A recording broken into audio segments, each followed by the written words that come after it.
Stop with the questions. Celebrate. And then they say, is Donald Trump an intellectual? Trust me, I'm like a smart person. Yosemite's one of the wettest we've ever seen from the standpoint of water. Mike Lindell's a conspiracy. But you haven't. Person, woman, man, camera, TV. They said nobody gets it in order. It's actually not that easy, but for me it was easy. Amazing. He can't sit down. He's got a burning in his butthole. He's got a fire. He's got a flame coming out of his butthole. Big, massive dumps. Oh, I have a term for that. I call it corporate communism. Somebody sent me a thing this morning where they're talking about putting the vaccine into salad dressing. You see, this is a simple meme that you would find on the internet, but this meme is very real. You ain't seen nothing yet until you see the flaming butthole. Putting us on our knees to China. Now witness the firepower of this fully armed and operational battle station. Every goddamn thing out of you people's mouths doesn't come true.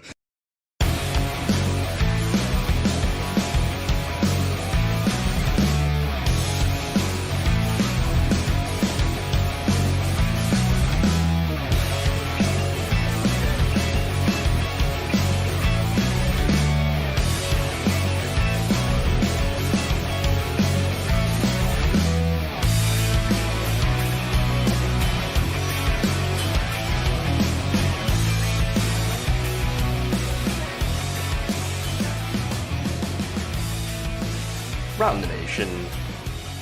You know what time it is. It's Friday. It's gonna be a good show. Hey everybody, welcome into the stream. We got a fantastic show today. It should be a lot of fun on this fun Friday. We of course have got some good news. We got some charges in the cases of the Capitol rioters. We got a couple. We have Joe Rogan getting fact-checked. That's always fun. Because, I like facts. Facts are good. Facts are, I've heard they have a lefty bias, but, that's just a good side effect. All right, so fun. It's going to be very interesting. We also have some very bad advice. Not personally, I don't have bad advice. I always have great advice. But we've got bad advice from an energy company. Big surprise. What you should do when it gets a little too cold and you can't afford your heat. Great. And then Nina Turner goes after Joe Manchin in one of the best ways. You're going to enjoy this. It's going to be great. So tune into that. That's going to be later on in today's show. Keep tuning into this show to see that. So good stuff. Good stuff. All right. So before we get started, please like and share the stream if you haven't already. Very important to do so. Helps us out greatly. In fact, I'm going to be sharing this right now, actually. Fun times. Fun times. All right, so let's do it. Let's dive in. It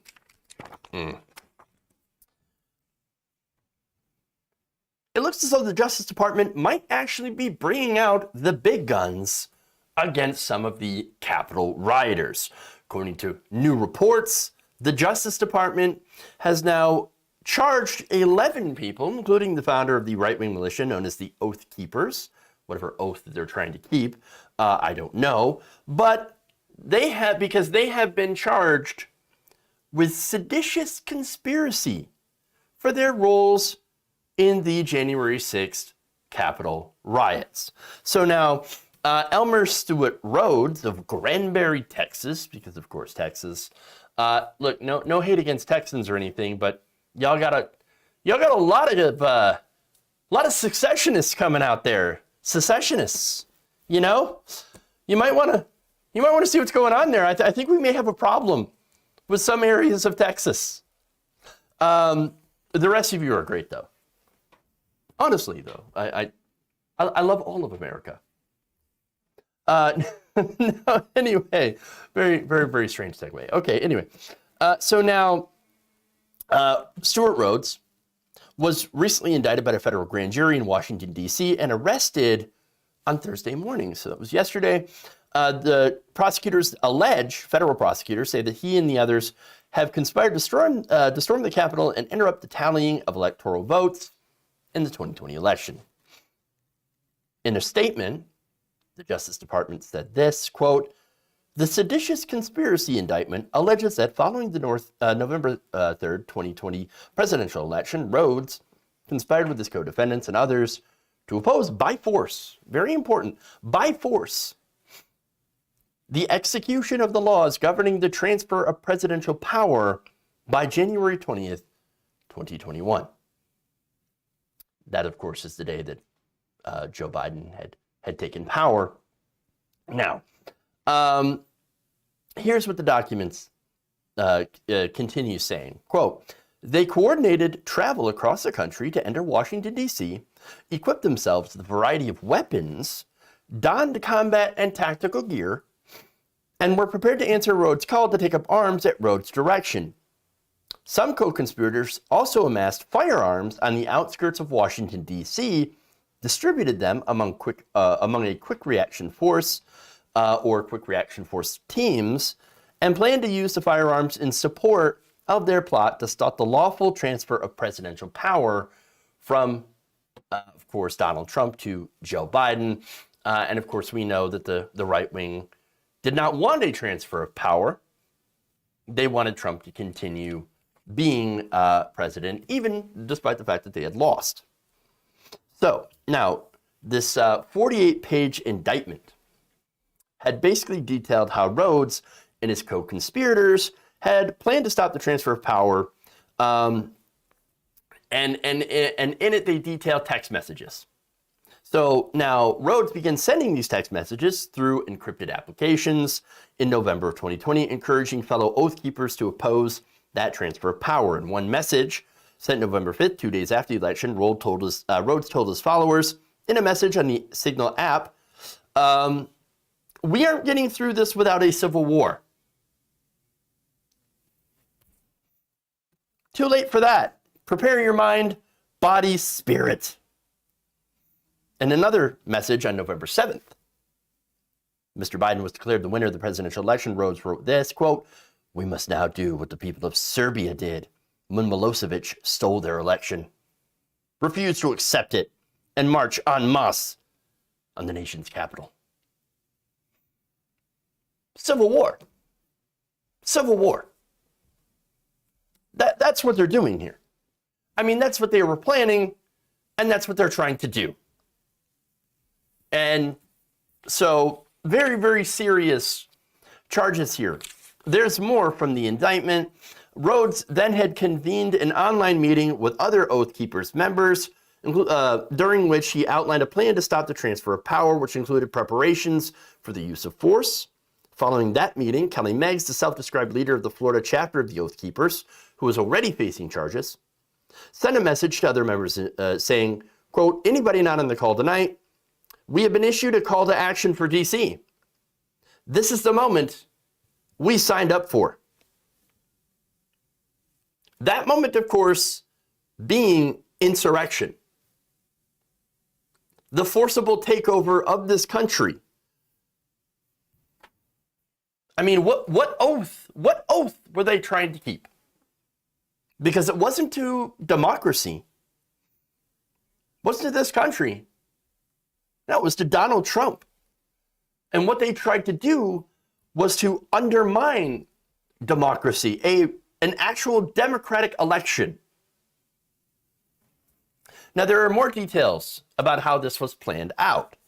Now, on the day of the attack, prosecutors detailed how the members of the Oath Keepers and its affiliates had formed two different stacks to breach the Capitol building. The first stack entered through the Capitol Rotunda and split up, with one half attempting to push through law enforcement outside the Senate chamber, and the second half heading towards the House to look for Speaker Nancy Pelosi.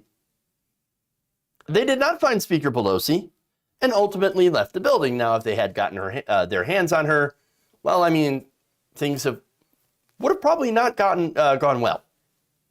Let's just say that. I have no love for Nancy Pelosi. But the fact that they were after her, the things that they wanted to do, I mean, I couldn't imagine.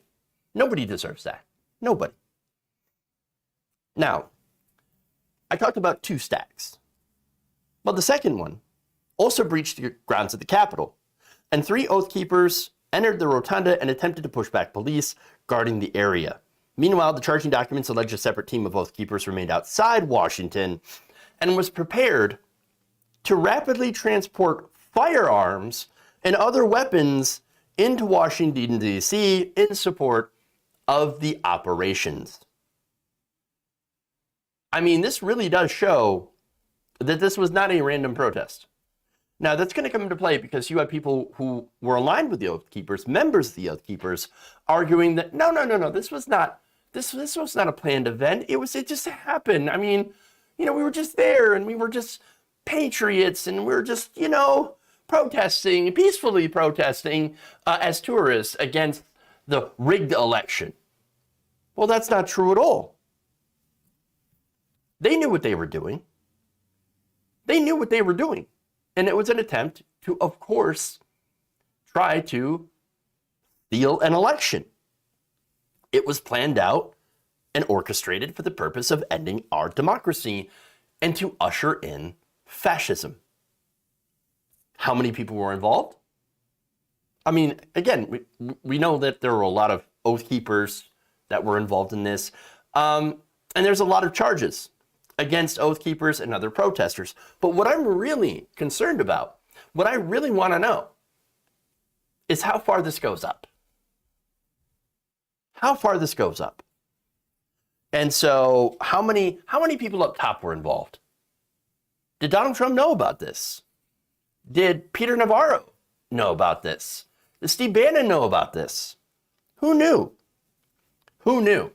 And if there is evidence that we find that they knew something about this, that they had even taken part in planning this, then I would damn well hope that we would see some charges.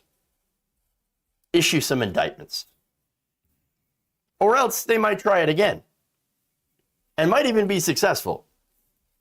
Now, more details here. 19 people were charged in 3 separate indictments unsealed on Thursday. 11 of those individuals faced these seditious conspiracy charges, while the rest face counts of corruptly obstructing an official proceeding and other related charges. So now each charge, by the way, of seditious conspiracy carries a sentence of up to 20 years in prison, although federal judges do have wide latitude to impose their own sentences. I can only hope that they take this seriously, and if convicted, issue those charges appropriately. It's not a time for a slap on the wrist. All right. We all know what happened in Germany. The fascists had staged an attack. They got off easy, and then they did it again. And you know what happened afterwards? They took over the country and led to a second world war. Now, I'd rather not have any of that history repeated, much less the fascists take over our country. And so, the best thing to do is to stomp it out by actually giving real sentences to these people and making sure that they don't threaten our country again.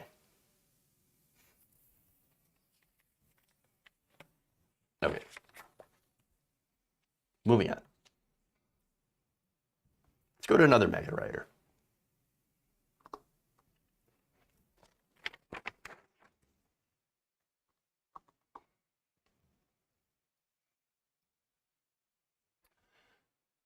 A mega rioter and member of the Proud Boys is headed back to jail after admitting on public television that he would just do it again. And of course, arguing with the judge. So now earlier this month, Josh Pruitt had made some comments on CNN, about, hey, as far as going to the protest on January 6th and doing what I did, I might do it again.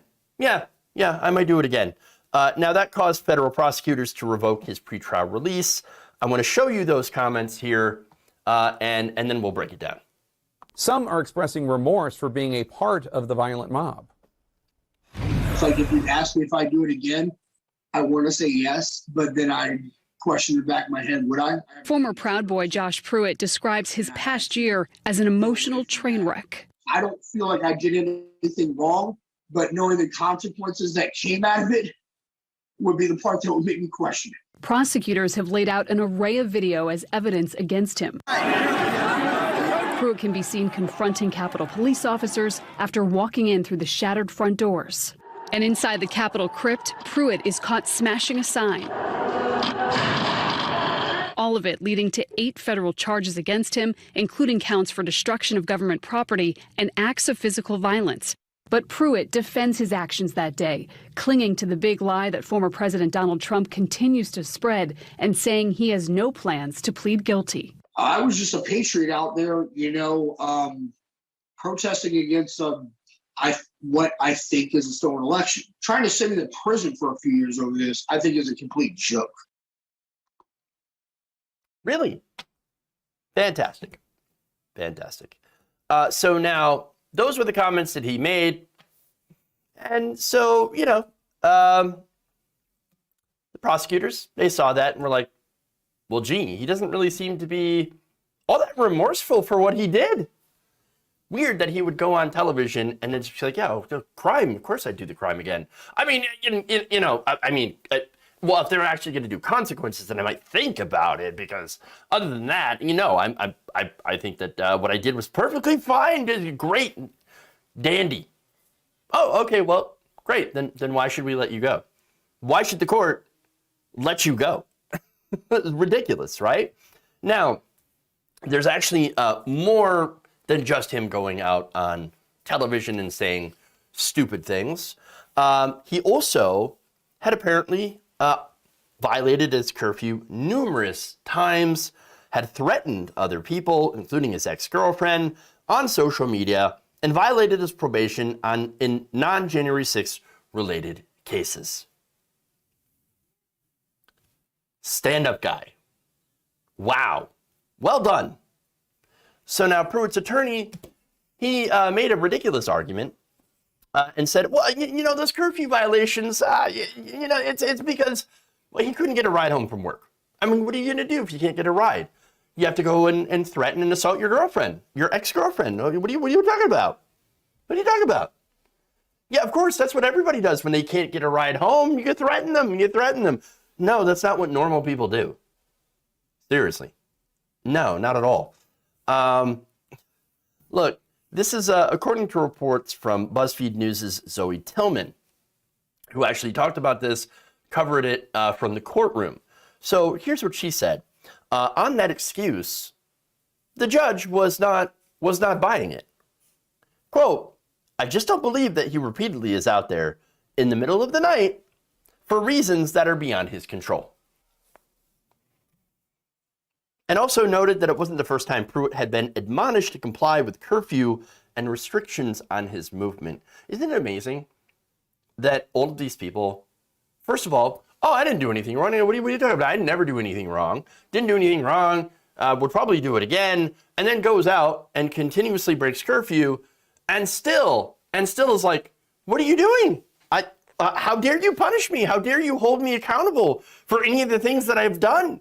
What are you talking about? How dare you? How dare you? It's amazing. The privilege, the caucasity of this entire situation. And now, his lawyer also said, well, those comments to CNN, he was just referring to the protesting generally at the Capitol, not the, him breaking into the building, going in there, smashing things and all that. I mean, come on, right? Why would you think that I would say something like that? How stupid do you think I am? Really stupid. I mean, you've done some pretty dumb things. And again, the judge did not buy it. Although he did point out something interesting. He said this: "It wouldn't be the first time CNN took something out of context and didn't portray something accurately," according to the Judge Tillman. And so, look, hey, that's fair. We certainly, held CNN and other places accountable when they do that, and certainly they have made mistakes. But you watch the video itself. He didn't say, "Oh yeah, no, the protest totally fine." He said, "I didn't do anything wrong. I'm a patriot." And it's really hard to take that out of context. But again, you heard, I do it again. I'm a patriot. Stolen election, big lie, all of that. I didn't do it with the other stuff, and this guy's an actual danger, to his community. And as such, Judge Kelly ordered Pruitt to return to jail, giving him until January 18th to self-surrender in order to give him time to wrap up his affairs. But then added, "You're not going to be able to work." Now, after that, that's when things actually went off the rails during the court hearing. Now, according to Tillman, Pruitt then interjected and threatened to go back on CNN and accuse the judge of violating his First Amendment rights to free speech. No, so here's how that works. Okay, now free speech, yeah, you can go out and you can say things, right? But that doesn't protect you from consequences of that speech. So now in this case, there is a federal case against him for being an insurrectionist on January 6th. And so this guy goes out and says, "Of course I would do January 6th again," when he has a pending case against him. And then goes, "Oh my God, how dare the prosecutors take the thing that I openly admitted on national television and use that against me to keep me in pretrial detention." What? Guy should have taken the Fifth. I mean, again, that's why you have the Fifth Amendment, to not, incriminate yourself. And this guy comes out and says, he goes out and incriminates himself. He says, yes, of course I'd do it again. The best people, the greatest people, the smartest people. My God. Now, there's more. Now, Pruitt then would continue to interrupt the judge as they were talking about process, leading prosecutors to question whether or not he will actually self-surrender. Pruitt insisted that he would, and Kelly told him that he would face a much bigger problem if he did not surrender. After Pruitt interrupted Kelly again, the judge raised his voice and told him, quote, that he abused the system, and that's why they're here. But it gets better. See, it wasn't just enough to interrupt the judge. He also then used the public phone line to then do commentary on his own case. Oh, that's fun. Tillman reported, Pruitt has apparently just discovered the public line, asks why that exists. Everyone continues to ignore him at this point as they continue to discuss logistics. At the very end, Pruitt says something I can't fully make out, but I hear the phrases law-abiding citizen and unlike the BLM piece of shit, and then the automated voice in the public access line says goodbye, and that's a wrap. BLM, let's bring up the BLM. Yes, of course. Of course. No. What are you talking about? I broke into the Capitol building, and I was with the group that helped fight police and do all that stuff and try to hunt down Nancy Pelosi and do whatever, God knows what to her. Okay? and overturn the results of a legitimate election. And yet, I'm the law-abiding one. And it's the BLM, the Black Lives Matter people. That's the real problem. Those are the real criminals. You know, because they're black, obviously. What right-wing chud defense is, complete without some mention of Antifa or Black Lives Matter? You realize 93% of all BLM protests were overwhelmingly peaceful. Were there riots? Of course. I don't dispute that. Were there, clashes with police? I don't dispute any of that. Were there things that got set on fire? Yes, that did happen. Did entire cities burn down? No. Were some clashes actually started by police or right-wing provocateurs? Yes. Was there looting by opportunists taking advantage of the situation? Absolutely. All of these things happen. Overwhelmingly, though, Black Lives Matter was peaceful, overwhelmingly peaceful. But no, the right wing, they're like, the BLM, they're the real criminals. They're real criminals. No, yes.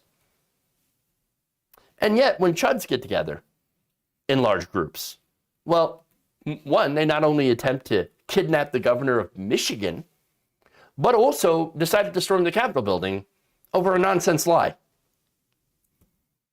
But they're the criminals. They're the criminals. Now, by the way, speaking of criminals, Pruitt has quite the rap sheet on him.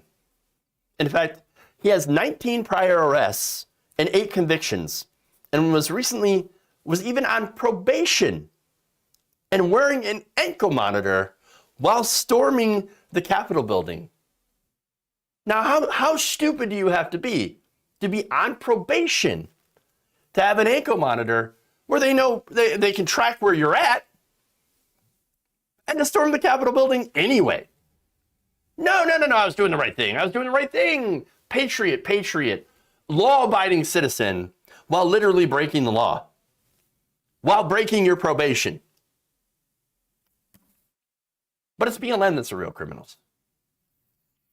Come on. Absolute ridiculousness. What an absolute dumbass chud.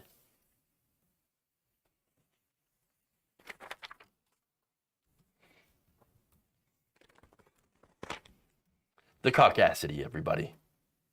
The caucasity. That's all I have to say. Moving on. Let's go to Joe Rogan.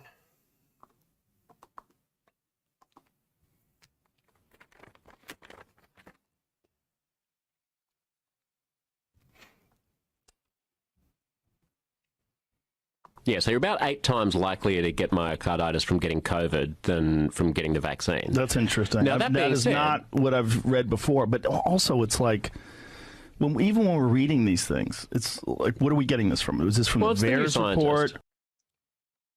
All right, that was right-wing podcaster Joe Rogan getting fact-checked over some claims of myocarditis. Now, myocarditis is, a fairly serious condition. It's inflammation of the heart. And so there's been a narrative that's been going around the right wing. We had Candace Owens, of course, talking about it yesterday, how, it's young men under 30 getting myocarditis from the vaccine. And that's very dangerous. That is why younger people should not take the vaccine. Now, of course, that's not true. You're actually way more likely to get myocarditis from getting COVID than you are from the vaccine. But again, this is the claim being made by right-wing hosts, right-wing websites, anti-vaxxers, and the entire anti-science movement that exists on both the left and the right. And so now, here you have the guest, Josh Zepps, who's an Aussie, and he points out, no, you're actually 8 times more likely to get myocarditis if you've had COVID. So it's actually worse for your heart. It's worse for your health. And again, getting COVID, not just bad for the heart, it's also bad for the lungs, it's also bad for the brain. Many people have actually reported symptoms of long COVID, which is a thing. Now, long COVID can cause neurological issues. I mean, think about it this way. One of the symptoms of COVID itself, or one of the possible symptoms, is loss of taste and smell. That's a neurological issue, right? Other people have had neurological issues such as brain fog, consistent loss of smell long after the initial infection is gone, headaches, physical symptoms as well, even some issues with depression. And so those are issues from having COVID. You don't get any of that from the vaccine. Now, you want to talk about the issue with younger children, which was also mentioned. Oh, yeah, children under 15, for example, in a different part of that discussion. Well, we're talking about children. Children, that's the real problem, right? Well, a new study also comes out that says that younger children specifically, who get COVID are actually now more at risk of developing diabetes later in life. And so, I mean, that's a pretty good evidence that you should get people vaccinated. You should be vaccinated. But here's the thing. You saw that when Rogan was challenged with this new information that he didn't like. Oh, that's not what I was reading. That's not what I've been hearing from the sources that I have. Well, then he immediately questioned the source. Now, what's the sourcing? Right-wing Substack articles? Erroneous studies? VAERS reporting? I've talked about VAERS before. VAERS is self-reporting, essentially. I'll get into a little bit more about that later on, but one of the sources that Rogan had on his podcast just recently that echoed a lot of anti-vaccine sentiment and actually tried to bring an air of credibility to these anti-vax arguments is Robert Malone. Now, you remember Robert Malone. Now, Robert Malone claims that he alone was the pioneer of the technology behind the COVID-19 vaccine, the mRNA. I made it, it's mine, so obviously I know that it is incredibly dangerous. Really now. So now here's the thing about Malone. Now, his research in the 1980s with mRNA, did actually help get the ball rolling on that technology. So now, wait, why is he coming out against it? Well, it's because he's a little salty. Very, very salty, in fact. He believed that he deserved all of the credit, instead of admitting that his work was actually part of a collaborative effort to pioneer the vaccine technology that the COVID vaccines are now based off of. In fact, Malone was the first author in a 1989 paper demonstrating how RNA could be delivered into cells using lipids or fats. Now, you look at the ingredients inside the vaccine, you have polyethylene glycol, right? Now, one of that itself actually is a laxative. But then along with it, there's salts, sugars, and lipids or fats. And so that's pretty much all that's in the vaccine, along with, of course, the mRNA, the messenger RNA. And so now, that original science paper in 1989, along with being a co-author on a 1990 science paper, showed that if you inject pure RNA and DNA into mouse muscle cells, it can lead to the transcription of new proteins. Now, the paper in its conclusion noted that if the same approach worked for human cells, which we find out it did, then the technology may provide alternative approaches to vaccine development. And we saw that with the COVID vaccine that is now responsible for saving many, many lives across the United States and even across the world. So now, Malone afterwards goes off the rails. In fact, in 1988, he actually dropped out of graduate school and went to work at an evil pharmaceutical company called Vical. Now, he claims that both the Salk Institute and Vical had profited from his work and prevented him from further pursuing his research into mRNA technology. Now, a Salk Institute spokesperson said that nothing in their records would substantiate Malone's allegations, but he calls it his entire situation with both companies, quote, intellectual rape. Great. He also claims that he had been written out of history involving the COVID vaccines and the mRNA technology, which, by the way, curiously, he seems to be against. Very strange. Very strange. So now I bring up Malone, as I mentioned, because he was featured not just on Joe Rogan's podcast, but also on Steve Bannon's podcast, and a lot of other, he's been making the rounds on right-wing media. And right-wing media, of course, they look at it. They look at his, credentials, and it's not like he's not a smart person. It's not like he's not accomplished, and somebody who's able to break down scientific concepts, even for idiots, quite well. And so now he's going around, but the reason that he's doing this is that why he's being anti-vax without actually technically being anti-vax, because he claims, I'm not against vaccines. I just think that there's major problems with this COVID vaccine that I helped develop the platform technology from. I guess it's because they didn't include me, right? Right? It had to have been. No, this is personal. I think that this is personal. I think, again, no doubt his research helped contribute to the mRNA technology, but then the guy gets greedy. He got a big head, he got super salty, that he didn't get the credit, that he didn't get enough clout. And that's the issue. As noted in numerous fact checks, development of today's COVID-19 vaccines was built on the work of many scientists and would not have been possible without other discoveries that cleared away major hurdles. Now, this guy has a major problem with Catalin Carrico.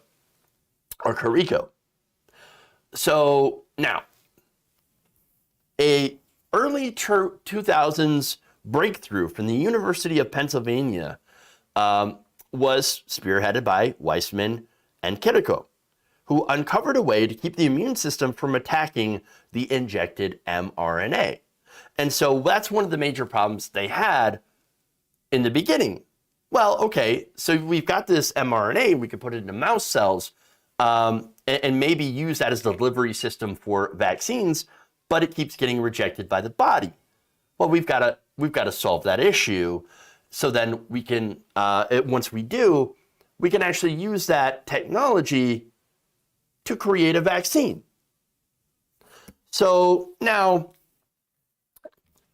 they figured that out without his help, and he gets super salty and says, no, this is my crowning achievement. I paved the way for this vaccine. I didn't create the vaccine, but I paved the way for it by this technology, and you didn't give me any credit. You stole my work. How dare you stole my work, which, by the way, is terrible in killing people. I mean, what other reason would he have to attack what he is claiming to be his own crowning achievement, if not to fuck someone else over because you feel a little bit slighted? Again, I would never underestimate human pettiness. And that's what this is. Pettiness. So now back to Joe Rogan, right? Now, Joe Rogan, again, has been getting information from this guy, from right-wing blogs, from probably Substack articles, from Tucker Carlson, from nonsense sources. All right? And so now when challenged with factual information about myocarditis, isn't it funny that as soon as he hears anything that challenges his right-wing bubble, he decides to move the goalposts? Oh, that's not what I read. What about children? We're talking about children. No, you weren't talking about children. Moving the goalposts. And again, I mentioned this because he lives in a right-wing bubble. The guy very rarely talks to lefties or scientists anymore. Now, Josh Zepps, I'm glad that he had Zepps on the show to go in and challenge him even so, after that interview, Joe Rogan still went and pushed back and said, and doubled down and said, "Oh, no. That's not the real information. No. I still think that the VAERS data shows that it's more dangerous to take the vaccine and get myocarditis when you're under 30." You know what's funny is that back before he went super right wing, back when he actually did talk to lefties, talk to Bernie Sanders, for example, he actually had a more interesting show. And sometimes he would even come with good takes. I remember him talking with, again, Dave Rubin, and then clowning him on his show. And I loved it. And clowning other people on, right-wingers on immigration. But now he's cut off just about all actual leftists from his podcasts and went hard right. And as a result, he has become a dumber person for it. Almost indistinguishable from Alex Jones. And that's the problem with the right-wing bubble. And it's also one of the problems with, of course, casting yourself as a so-called independent thinker. Isn't it weird how being an independent thinker these days is more, nothing more than being anti-vax, anti-science, and a little transphobic? Isn't that a little strange? And by the way, they also include being anti-establishment. Now, that's the thing. Now, I'm against the current right-wing political and economic establishment because it puts corporate profits over human lives. I'm pro-vaccine because I care about human lives. I'm pro-Medicare for all, anti-death penalty, anti-greed, anti-corruption, pro-labor, pro-decarbonization of our economy, pro-direct democracy, all of that stuff. Now, none of that contradicts the science. In fact, my positions are backed up by science and factual information.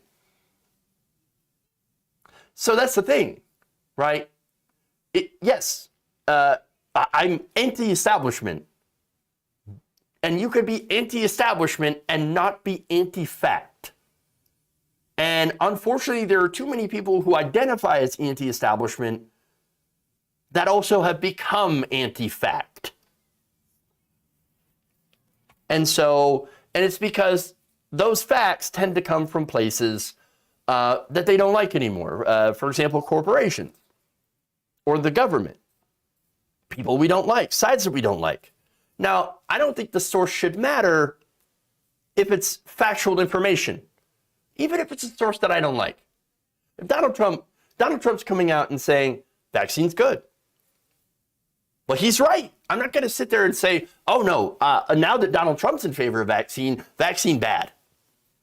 No, it has to do about facts, guys. That's it. I mean, again, he's out there touting the vaccine. I'm giving him credit for this. And he should get some credit for it because he's right. He's actually on the facts because that's what should matter more than anything. But here's the thing too. I understand that in those situations, in our polarized environment, it's kind of hard to do. It's a very, very human reaction, which is to say, not entirely logical at all. At the end of the day, people like Joe Rogan do not want to believe in information that challenges his current right-wing worldview, which is heavily influenced by people like Alex Jones in that right-wing bubble that he exists in. And of course, as a result of the audience that he has cultivated. So he moves the goalposts and he doubles down despite being told actual data. The myocarditis study that he references only relies on VAERS data. Now, VAERS data is a useful tool, but it's also got a lot of issues here because it basically allows for anonymous reporting. So you can go and say whatever you want on VAERS data. Yeah, I took the vaccine and I grew a second head. You can report that to VAERS. Weird. You can report that the vaccine turned you into the Incredible Hulk. You can report that. That's fair. Did that mean that actually happened? No, of course not. That's not what happened at all. And so it's not designed to be anything more than a way to see specific trends. in reporting. Now, if scientists, if they see certain trends among these reports, then they can do some investigation. They can kind of follow up on it, right? And so it's useful in the fact that it's a research aid. Now, in itself, by itself, VAERS proves nothing, very, very little. That doesn't mean it can't be helpful. And the fact is that, yes, while there is a very small risk of myocarditis happening among younger men, aged 30 and under, who have taken the Pfizer vaccine, there are follow-ups that have shown that those incidences are incredibly rare, and that the benefits of the vaccine still far outweigh the risks because of what can happen when you contract, or if you contract, COVID without being vaccinated. So don't listen to people like Joe Rogan, who admittedly says, I'm a dumbass. That's what he says. He's an entertainer. He is not a doctor. He is not somebody who knows, medicine. Don't listen to him. Listen to actual medical professionals that have done their due diligence and research. That's it. Don't be dumb. All right.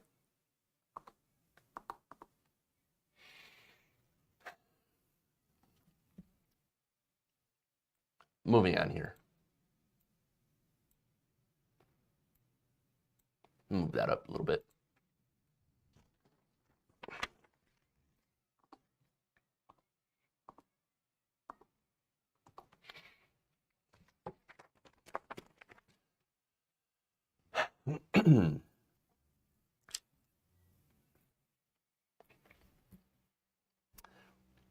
A UK energy company has apologized for offering some pretty bad energy-saving tips during this winter.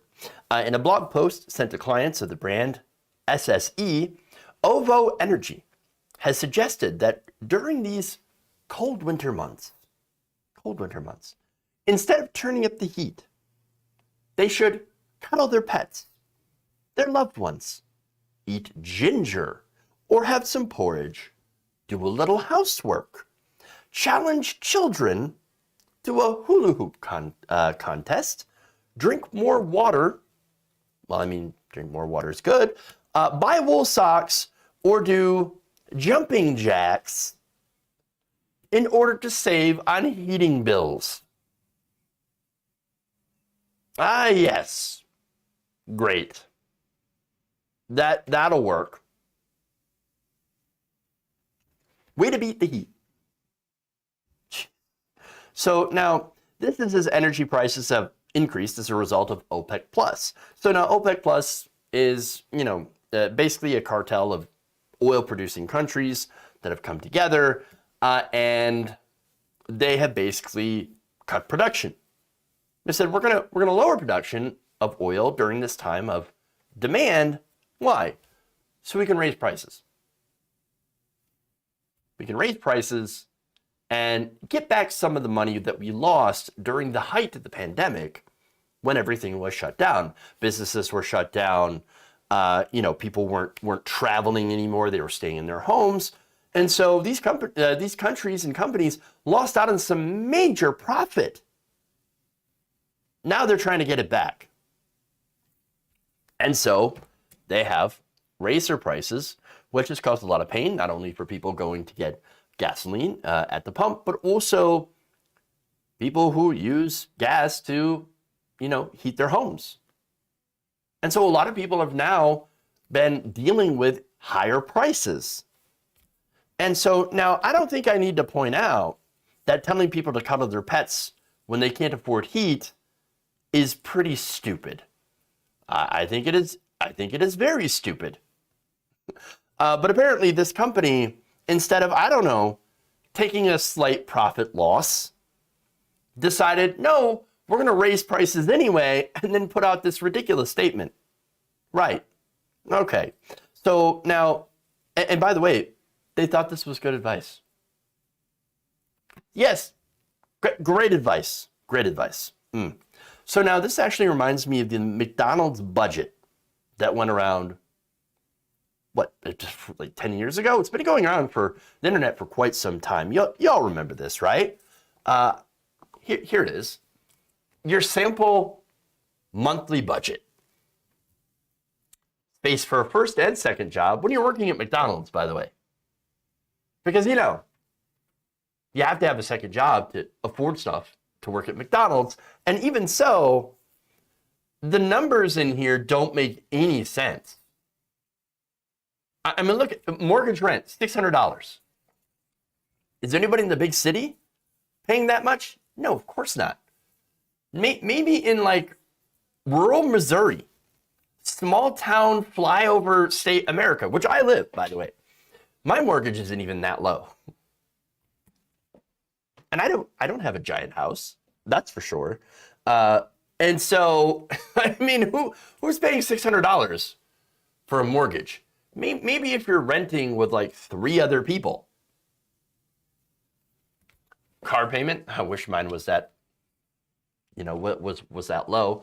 And let's be fair, these are 2013, I guess, numbers.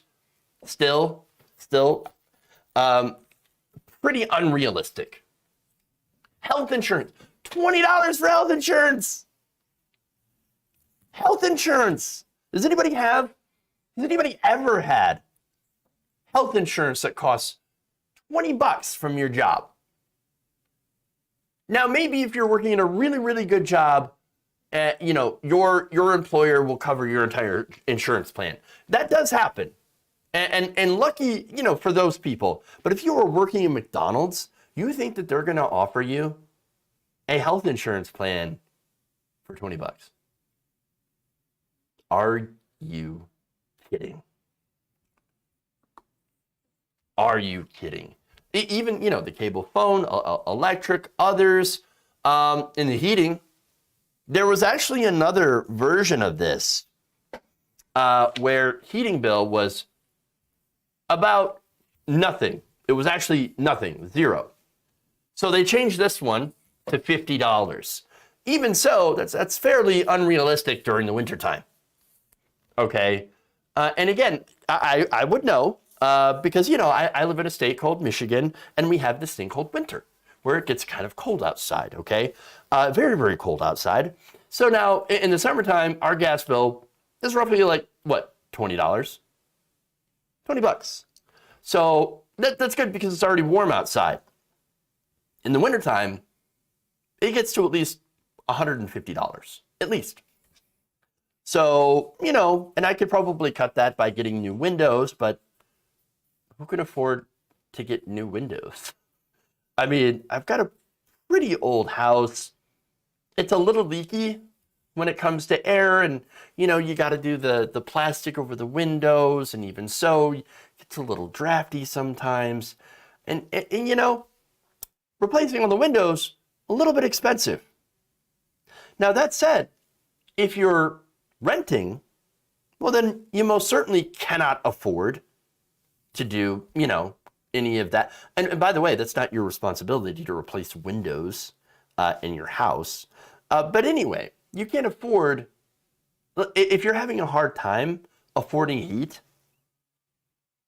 you're not going to be able to afford to have a mortgage or, you know, buy a house or anything like that. And so it just really does really show you how absurdly cut off a lot of these corporations are from factual reality.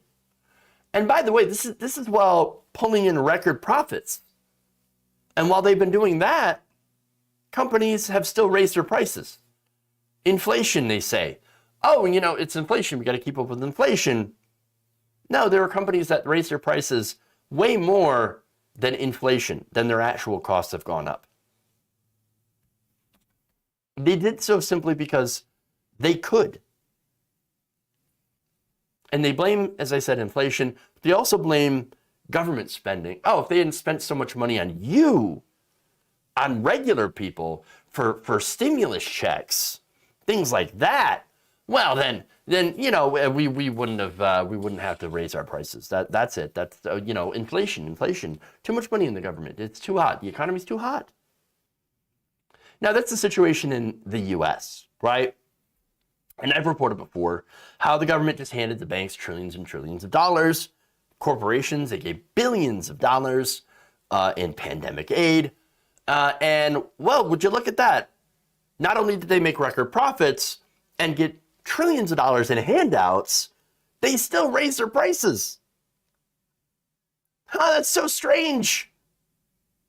That's so strange. Look at that. And I'm sure something similar happened in the UK. While telling average people to, hey, you know, if you can't afford a heat, just throw on some extra socks. It's fine. Hope you don't freeze. Come on. So now, after some pretty intense backlash, they apologized and said that this blog should never have been written or sent to customers. We're sincerely sorry. But are you doing anything to solve that situation?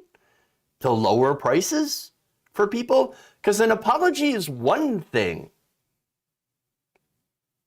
But keeping your prices the same while people are obviously struggling to be able to afford energy bills is another. So until they solve that issue, your apologies don't mean a goddamn thing. All right. Last story of the day. Let's do it.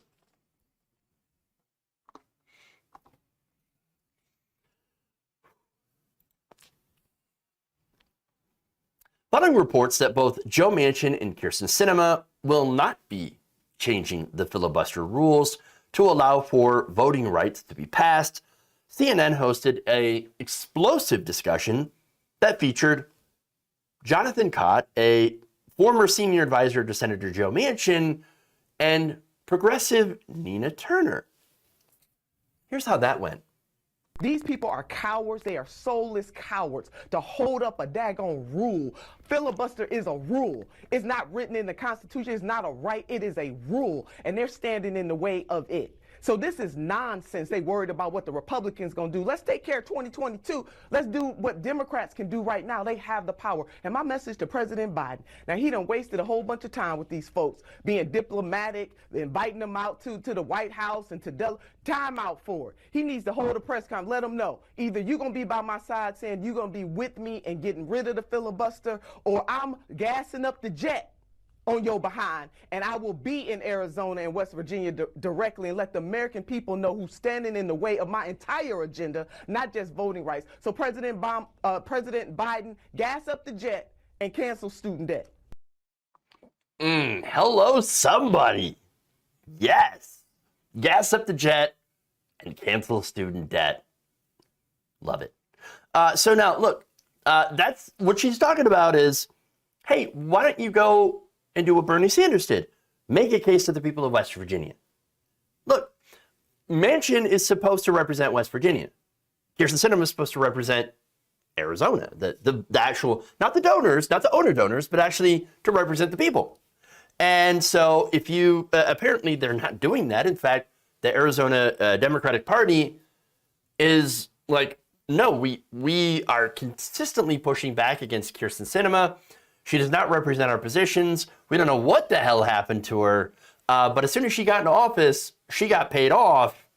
And she is not representing the average Arizona voter. She does not represent her constituents. In fact, she's very, very likely to lose her next election, at least in my opinion.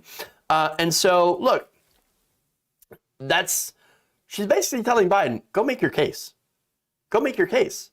Because if you go right to the people, well, it turns out that Joe Manchin, while he does get paid by the owner donors, he's still got to get votes. And his voters, look, they overwhelmingly supported the provisions inside of Build Back Better.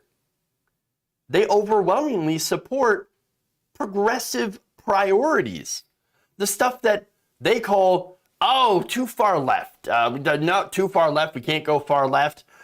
This is too liberal, too progressive, not realistic. No.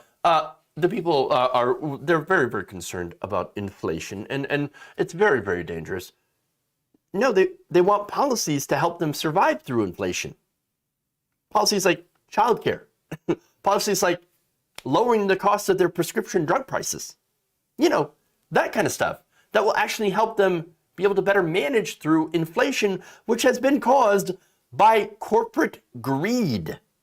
That's what's been going on. So now, speaking of those policies that are very popular in West Virginia, that's stuff that Joe Biden ran on.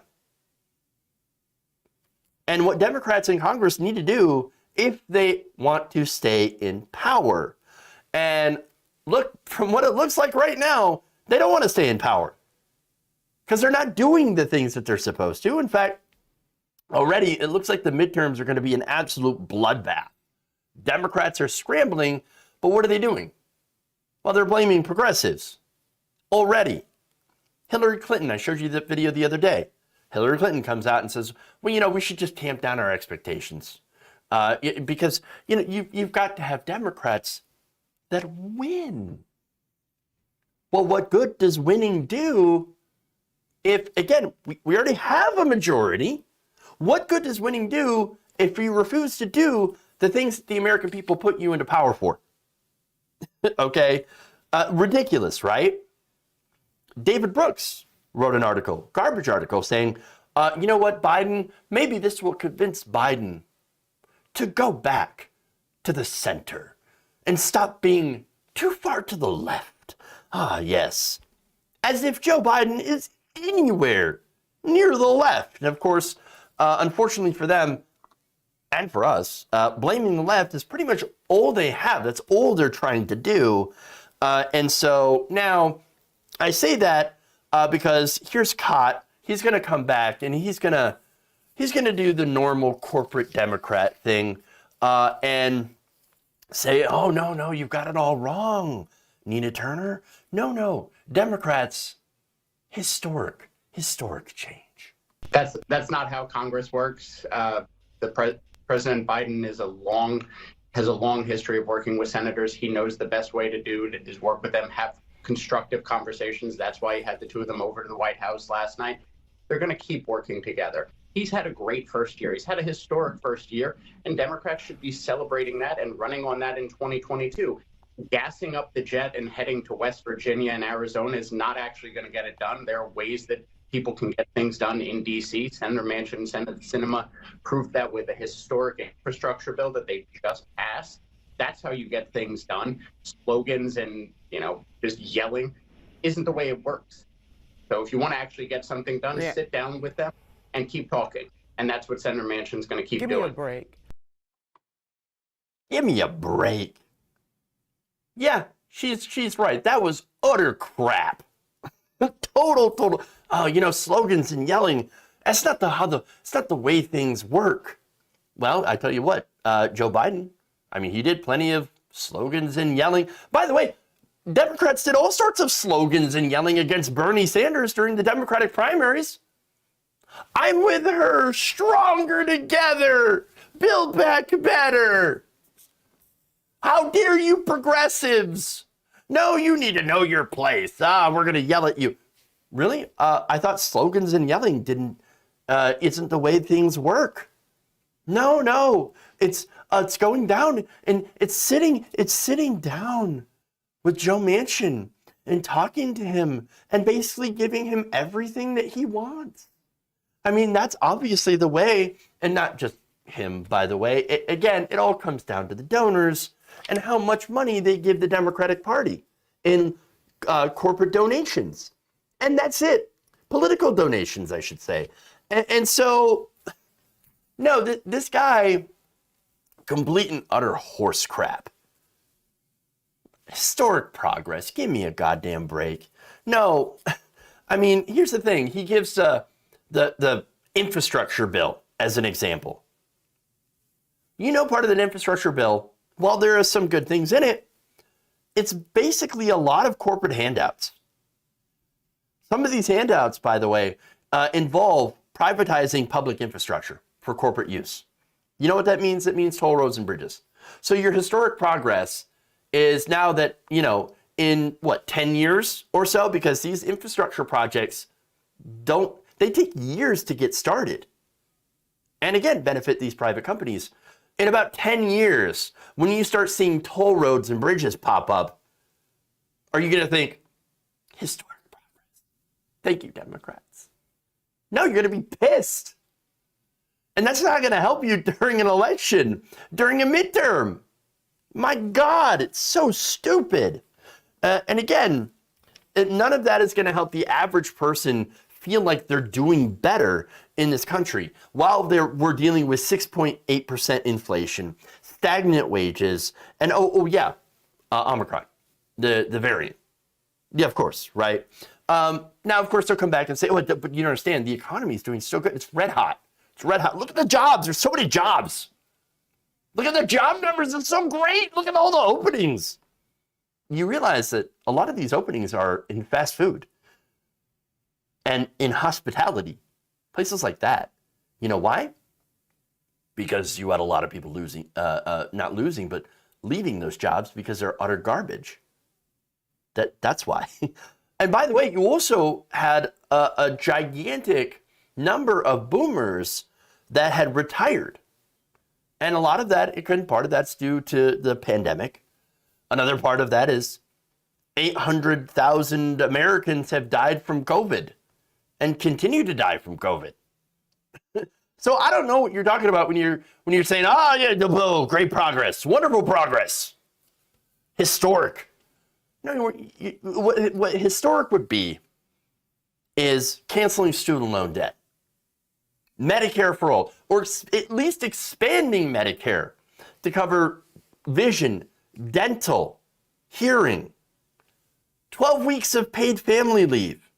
Those are some of the things that might be considered historic. What we have is historic failure. That's what we're doing. Now, Joe Biden, I mean, he ran in this ridiculous thing of, oh, I can unite Democrats and Republicans and we can get things done. We can do bipartisanship. Well, how's that working out for you? When you have to pass pretty much everything through budget reconciliation. Obviously, he has absolutely failed in that notion, and here's why. It's because it's not doable in this political climate. The right wing has absolutely no desire to work with you to do anything. Unless, of course, it helps, again, the owner donors. That's the only thing that both the right and the Democratic Party can actually agree on, is whatever helps corporations, and that is because we live under corporate rule. Now, one more thing here. I've got another video of Turner responding to this. And again, she's going to continue to bring the fire. There is a woman in Chicago. Her name is Martise Chisholm. She sent me a text last night saying how sad she is. You know why? Because she is of that child generation that grew up and watched her foreparents. Her great-grandmother was murdered. You hear me? Murdered on January 11th, 1966. And you know why she was murdered? Because she was standing up for voting rights, ran off the road by white supremacists and decapitated. So there are people who are still alive today who were either children during that time or elders during that time, fighting like hell in heaven to get voting rights. And here we are in 2022 kissing the behinds of two senators who could care less about the people in this country. So Jonathan, spare me. That's not how you're going to get things done. Yeah, I am outraged with a whole bunch of other folks who need to be outraged about what those two and others who are hiding behind them are doing. So President Biden, gas up the jet on these people. Goddamn right. Goddamn right. Now, one more thing here. Again, everything that she says is fantastic. But I just got to give credit to CNN here. I know that's rare. But they actually did bring out a progressive to make a progressive case. You don't see that very often, especially during primaries. I wonder if there's a reason for that. But anyway, look, I couldn't think of anybody better than Nina Turner to send out that message. Cott is a great example of the fecklessness of the current Democratic Party, the corporate wing that has taken over. They claim to be a centrist. They claim to be moderate, but they're anything but. They're basically mouthpieces for corporate America, the business community. They don't want progress. They want excuses. And progressives, people like Nina Turner, we're done with excuses. We want action. Gas up that jet. Let's go. All right. That's it. That's all I got. I'm massively over time. I got to get to a meeting here in a minute, but I just want to thank everybody. A couple of minutes actually. I want to thank everybody for the super chats. I will try to remember to read some of these on Monday. But thank you, Dango Bangle, and thank you, Virginia Thomas, aka Ice Dragon. Let's go here and thank SBloom85 for the gifted subs. Kentucky Progressive Dragon, thank you for resubbing with Prime. And Toolman1051, again, thank you for resubbing with Prime as well. So thank you so much, everybody. I'm going to read those. What's going on Monday? Why are people asking me if I'm going to have a show on Monday? Is that like a holiday or something? If there's a holiday, I might be, I might want to take that off. I don't know. Oh, let's see. Oh, MLK Jr. No, I'll be doing a show on Monday, for sure. To honor the legacy, of course. And so we'll do that. We'll see you on Monday. You all have a fantastic. I'm sorry, I'm really, really bad with dates and remembering what days are on, what dates, what holidays are on what dates. And so that's just my ADHD shining through right there. But yes, if it's, it's MLK Junior Day, I'll read super chats on Monday. We will have a show because it is an important day. And I believe, yes, I will be talking about voting rights. And so we'll do that. And we'll see you on Monday. Have a great day, great weekend. We'll see you all then. Love you all. And remember, change begins with you. Good night, nation. Have a great weekend.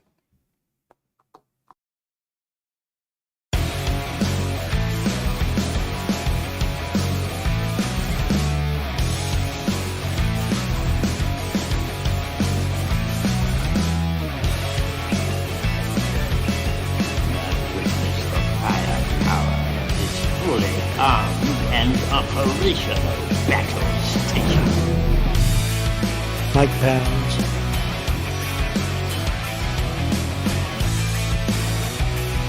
Please clap.